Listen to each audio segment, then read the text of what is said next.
It's my feel-good breakfast show.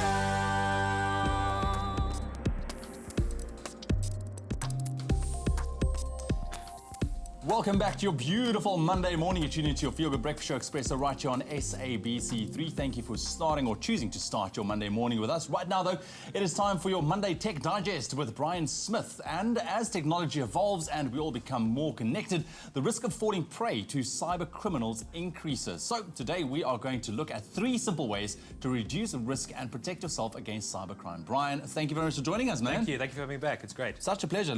So we need to make sure that we are covered when it comes to our online spaces, that nobody can get in there, and obviously a good strong password that goes without saying. But from your point of view, why is that so important? And also, what is considered to be a good password? Great questions.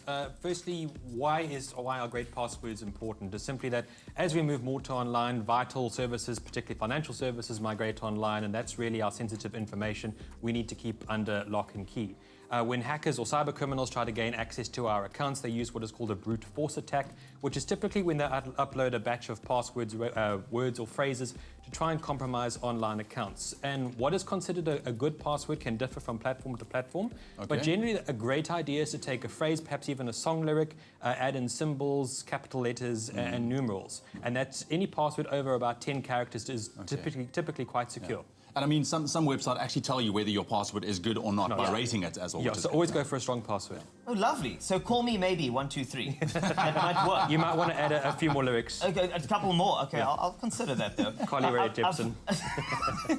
You know, I've heard about this thing called two-factor authentication, and I just wanted to know a bit more about it though, because apparently it can assist with regard to this though. Sure. So two-factor authentication is probably the cheapest and the best way to really secure your online accounts. And the trick is in the name.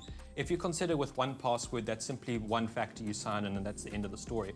With two-factor authentication, you're given a special code through an app like Microsoft or Google Authenticator, and that's a second layer of protection on your accounts, and you can use it with any major smartphone or other smart device. Okay, so look out for that. Another way, of course, to protect yourself online is to avoid kind of dodgy public Wi-Fi spaces and also websites. I mean, firstly, I want to know how can criminals exploit you through using those kind of platforms, and also what is considered a dodgy kind of public Wi-Fi? How would you recognize it? It's typically anything that you don't recognize as being official. Usually a paid service is the best way to distinguish between a scammy or fraudulent Wi-Fi network and a legitimate one.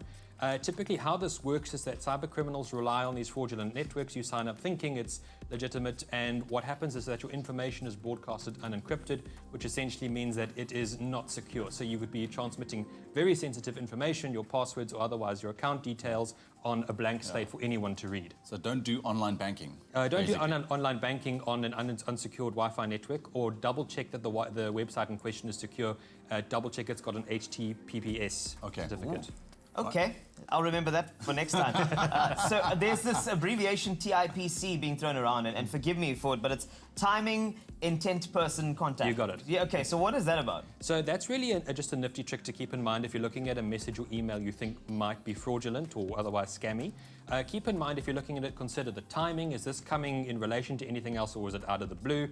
Intent, are they asking for money or sensitive financial information? If they are, steer clear.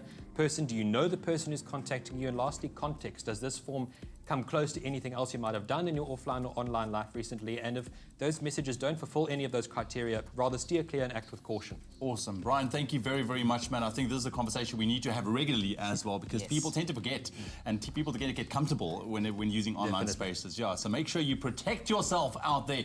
Thanks again to Bryan, and also be sure to let us know what's exciting or in the world of technology on your side using our website, expressoshow.com.